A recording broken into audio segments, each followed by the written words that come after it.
If you have ever tried to manifest something and it just doesn't seem to be working for you, and you're, watching, reading, looking at all of these people who are saying, I manifested left and right, and you're thinking, how are they doing it? And I can't doing it. I can't do it. Maybe this topic is exactly what you are meant to hear today. Welcome to another dojo topic where we meet virtually every Tuesday and we talk about this topic that I'm going to be talking about today. But every week we talk about a different topic. And if you can't join us virtually, I put the topics on my YouTube channel so that you can have the benefit of the topic itself and see what it does for you or where it goes for you. Now, remember, you can join us virtually. You're welcome. You just, join us. I'd love to have you there. But if you can't, this is your opportunity to get immersed in the topic because we don't record the actual conversation in the dojo because what happens at the dojo stays in the dojo. Yeah. And so much happens in there. So feel free to join us virtually every Tuesday at 10 a.m. Pacific time, if that is your calling. If not, feel free to enjoy this topic today. Today's topic is about stop trying to manifest. Instead, embody effortless being. But before we go into that and today's topic, I want to remind you about last week's topic. Last week, we talked about, is your healing journey holding back your success? Because there's so much information out there, right, about inner work and inner healing. And sometimes that inner work or that inner healing can actually be an impediment. And that's what we talked about last week. So if you weren't able to join us live or you missed the video, I'll be sure to put the link to that at the end of this video so you can check it out. But today we're going to be talking about stop trying to manifest. Instead, embody effortless being. But we can't stop manifesting. Did you know that? We cannot stop manifesting. But we can stop trying to manifest because manifesting happens automatically through expansion and contraction of our state of being. And our state of being is how we feel in any given moment. We know this. How we feel is our state of being. Think about that for a second. Just think about that. Feel into it. How are you feeling right now? Are you feeling positive? Are you feeling anxious?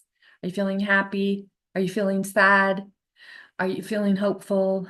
Are you feeling dejected? Are you feeling depressed? Are you feeling tired? Are you feeling joyful?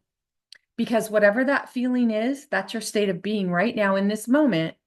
And it is having a ripple effect. Our state of being has a ripple effect, whether it's contraction or expansion. When you feel good, you're operating from infinite intelligence.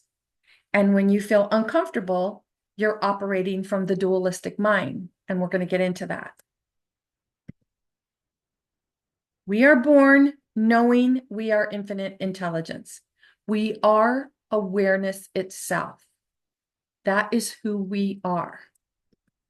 But by the age of 2, we begin to identify as being separate from infinite intelligence, because this is the age we start accepting what we're being taught, what's expected of us, as well as our limitations. If you show a child under the age of 2 a picture of him or herself, he or she'll say, that's Sarah. She won't say, oh, that's me. She'll say, that's Sarah in the third person, because she still has not yet identified with the dualistic mind. Now, it's interesting, I think, when you think about the terrible twos, there's a saying for a reason, right? People are like, oh, yeah, when your child hits the age of 2, that's when they become terrible. That's when everything goes south. So when you think about this, this particular slide, what I just mentioned, well, of course, if you were born knowing that you are the infinite being, infinite intelligence, you are the one, you are part of the all, and then now all of a sudden you start paying more attention to what the people around you are saying, and they're telling you things like, no, you're little Joey, or no, you have to do this, or you start to feel that pull from away from what you know to be. I mean, that would be uncomfortable. Yes. Yeah, it would be. So it makes perfect sense. But what we do as a society, we don't recognize what's really going on internally. We are blaming what's going on externally. And that's where inner work is so exciting, because everything happens internally before it happens externally. In our effort to please, fit in, and do what we're told from the age of 2 up, we gradually accept beliefs that we are separate from infinite intelligence. And we believe our mind instead of our awareness of infinite self. And I drew this little diagram because if you look at this from the line down, you think about that's where you are from birth to about age 2. And I made the mind really colorful because everything is exciting, and you're looking at life, and you're less than 2 years old, and you're seeing the world as this beautiful place to explore and have fun and enjoy, and nothing is off limits to you. And then what happens? People start saying, okay, don't do that. You might fall because I said so. You know, you're always going to be less than your brother. Just accept it. Oh, you've got to work harder. We start buying into all of these ideas, all of these thoughts, all of these beliefs that other people believe and are indoctrinating into us. And when we start buying into that, we feel less of who we are and more of what someone else tells us we are. And that creates that duality of mind. And the duality of mind is either you're going to accept the invitations that you are less than the infinite being that you are, or you're going to accept the invitation that you are infinite intelligence itself, having this experience. It's always an invitation. I love that word. It's always an invitation, because when you think of it as an invitation, you can either accept the invitation or you can decline the invitation.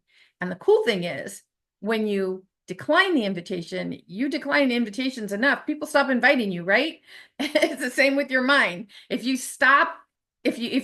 continue to decline the invitations, gradually the mind will stop giving you the invitation and it'll move on to something else. But that's for us to recognize. So as an awakened being, you already know this, I'm sure. You've probably already heard about the duality of the mind. And if you're saying right now, yeah, I get it. I know, Nancy, I've heard this before a million times. You might be wondering why I'm going on with all of this. And here's what I would like to invite you to stop trying to manifest. Here's why I would like to invite you to stop trying to manifest and instead embody effortless being, allowing. We talked about that before, allowing. What does that feel like, allowing? Effortless. Exactly what it says, right? You're just so relaxed and you have such peace of mind. Because all of the programs, education, media, and information encouraging us to work at manifesting are actually an invitation to keep us in the seeking energy by accepting the belief that something is missing. Now, here's where I want to interject a little bit right here. It's important to note at this juncture of this video that it doesn't matter whatever we believed in the past, because knowledge really, when you think about where you are right now, you know that everything you are right now is based on what you've done in what we call the past. So that is a culmination of where we are. So it doesn't matter if you had to fall down and get up and fall down and get up, learn from this teacher, learn from that. It doesn't matter what brought you to this information. The point is that you're here, and you're either going to accept the invitation to open yourself up and I want to say learn from it, because you would not have attracted this video if you were not looking for something, if you were not putting it out there to the universe and asking a question. There's something that you've been asking for that the universe is answering, and this is one of the ways that it's being brought to you. So whatever you do with, totally up to you. Totally up to you. But it's kind of cool when you think about it, you're like that. You're like, okay, because there might be something in you that's wanting to resist this information. Like, well, no, wait, that goes against everything that I've ever learned before. And the thing is that it's an invitation. That's all. It's an invitation. Be kind to yourself. Are you beginning to see how trying to manifest creates unnecessary work by creating a never-ending cycle of practicing theories instead of allowing infinite intelligence to do the work it was designed to do? In other words, we're trying to feel a specific way instead of resting as effortless being and allowing awareness to manifest for us based on what we believe to be true. We get in that loop, right? Like, okay, so I learned something, now I'm going to practice it. I learned something and now I'm going to practice it. Instead of allowing, effortless. Maybe 2 words you might want to jot down. Really, really powerful words for us. And beliefs can sometimes be really sneaky. I don't know about you, but there have been times, on my journey where I'm like, okay, all of these people are telling me that if I'm not manifesting what I want to manifest, that I must have a belief about it. And I don't know what that belief could be, because I think I've let go of every belief there is. So what is it?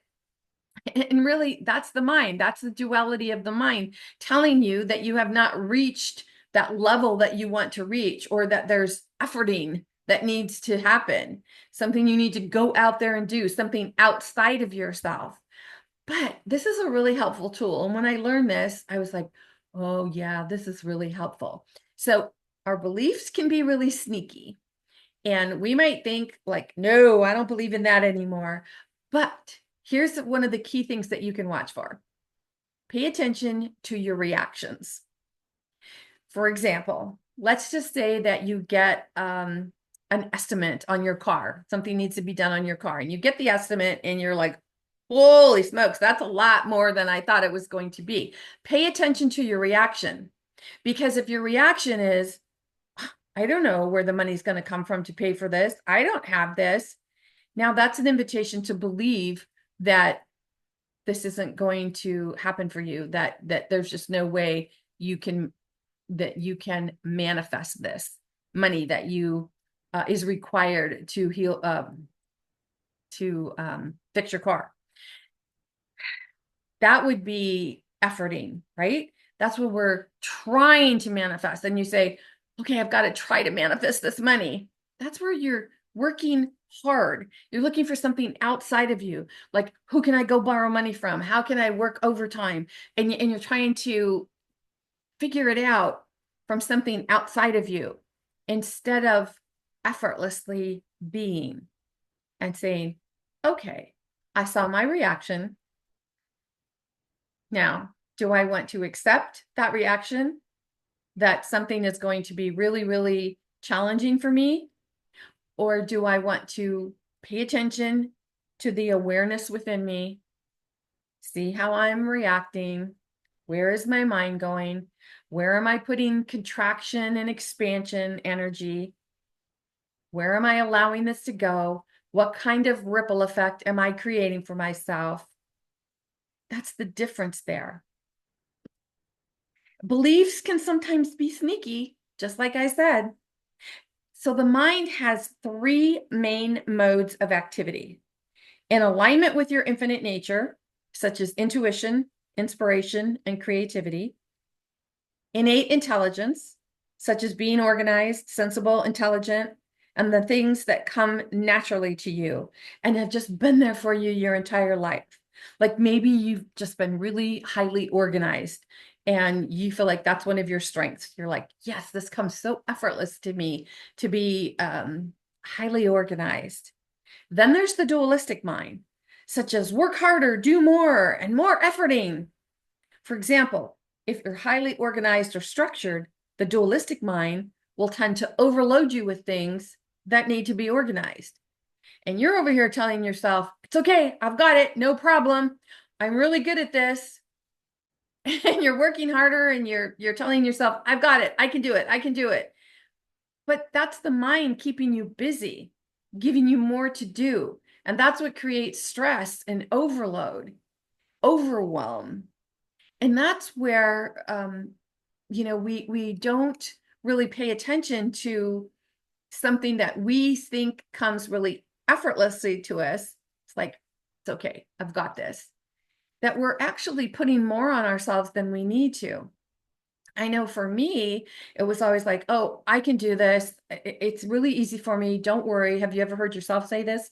It's really easy for me. I've got it. Just you guys go have fun, go do. By the time you get back, I'll have it all done. It's easy for me. Well, I think a lot of moms do that. A lot of moms do that. And the thing is, sometimes, we just say, oh man, I just wish somebody else would do it for me. But that's where the dual mind comes in, right? You think, well, I'm really good at this, so shouldn't I be the one to do it? But what you're really doing is you're giving yourself more work to do. It's that busy work so that you are not allowing yourself to just be, allow, effortlessly, peace of mind. This is really a powerful slide right here. If you just take the time to pause this slide right here and really think about this and notice where in your life are you in alignment with your infinite nature? How are you paying attention to innate intelligence? And what and where are you feeding the dualistic mind, accepting those invitations into the dualistic mind? Because one is trying to manifest and the other is manifesting effortlessly, because manifesting, like I said, is just happening all the time for us. When inspired action is coming from effortless being, there's an indication of expansion, which often looks like being creative, such as artwork, hobbies, things you enjoy doing, time alone for yourself, maybe reading, anything that makes you feel like, oh, just rest and relax and enjoying this. Here's the thing though, when we're being creative, that's when the dualistic mind sends invitations that we're not working hard enough or that we should be doing something different, which creates contraction. So in one sense, we were, feeling very expanded, like we had this sense of expansion, like I'm doing something that I really enjoy. This is really fun. But then the dualistic mind comes in and says, well, maybe you should be doing this instead of that. And now you start to feel yourself contract, because that's where guilt comes in, and you start to, self-judgment comes in, or low self-confidence. Any of the selves come in, right? Self-judgment, lack of self-love, those types of things comes in at these times. So when it comes to the law of attraction, it's important to look at why you want to manifest something.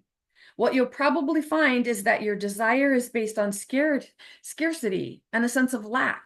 So when you're trying to manifest, and you're trying to tell yourself, well, if I could just get that money, if I could just manifest that money, if I could just manifest that new car, if I could just manifest this business deal, when we're efforting and we're trying really hard, and then you're telling yourself, when that happens, I'll be happy. And all of the experts are telling me I have to manifest this. So I have to find the that frequency.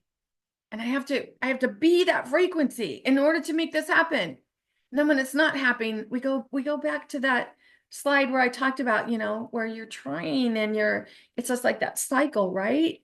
And pay attention to when that is happening to you. So when you feel like, gosh, I'm trying to do everything that all the experts tell me to do, and it's just not happening. Why is it happening for everybody else, but it's not happening for me? That's your invitation to step back and be effortless. Allow. Feel peaceful. It's operating in the individual realm of experience. When you are trying to manifest, you're operating in that individual realm of experience. It's like you're telling yourself, I've got to make this happen. Remember, we talked about this last week. Watch for the words I, my, and mine. When you are using words like that, you're more into that trying and efforting. And every time I think about this topic, I always think of Yoda when he talked to Luke Skywalker, and he said, "There is no try, young Skywalker. There is only do." So when we're trying, when you use the word try, I'm trying to do this. I mean, I don't think you can say the word without feeling it right here. Like, it's efforting, it's contraction, it's heavy, it's a heavy word. But when you're doing it, you're being it, you're allowing it, that feels really light, really easy. You can create a frequency and have a corresponding experience, but it will be tinged with fear when you're trying. When you're trying, you can sometimes force it to happen. But if you're in that space where you're like, I've been trying and it's not working for me, the information in this video today might be exactly what you've been looking for. It gives you another way to look at it. So in conclusion, any thoughts coming from contraction tells you they're coming from the dualistic mind. You can manifest effortlessly through infinite intelligence or try to manifest through efforting. After all, life is all about choices, and you have the power to choose contraction or expansion in any one of your thoughts. So, where are you on this topic today? Take a deep breath. It's really beneficial for you to take a minute and just ask yourself, like, where am I? And are you in resistance to this information? And then ask yourself, well, if I attracted the information, why am I in resistance to the information? If I stop resisting the information, what might I learn from that? What might I open myself up to? How can I expand with this information? This information on allowing, expanding, just being who you are, awareness, awareness. That's who we are, awareness. Give it a try. Give it a try. And then when you're done trying, say, "Ooh, maybe I'm going to stop trying and I'm going to start being. I'm going to allow. I'm going to be aware, and I'm going to accept the me that is me." Because we're all part of the one. Feel how powerful that is? That is a very powerful state of being. Remember, anything that feels good, you're expanding, and that's wonderful. But don't beat yourself up when you find yourself contracting, when you find yourself having those thoughts and you say, "Oh, I have a limiting belief." Well, really, is it a limiting belief? Or are you accepting the invitation that it's a limiting belief? Because if you're just being aware of the belief, now, if you say it's a limiting belief, you're going to expand or you're going to contract. And if you say, oh, it's a belief that I can either accept or decline, now you will expand. You see the difference in this? Very powerful. We hold all the power. We really do. If you need any support on this type of work, visit me at masteringyourbeliefs.com. Poke around, see what's there, whatever calls to you, it will be right for you in the moment. Maybe you want to join us virtually at the dojo. Maybe there's something else that calls to you. Whatever it is, I am here to support you. And please leave some comments. Let me know what you think, what's coming up for you, because any comments you leave will really greatly benefit someone else who might be thinking the same thing, but maybe just doesn't feel like they have the power right now to make a comment or leave a comment. Look at how you're serving them. We're all part of the one. We all work together. Takes a village. In the meantime, this is Nancy Muller, the one and only Life Sensei, saying ciao for now.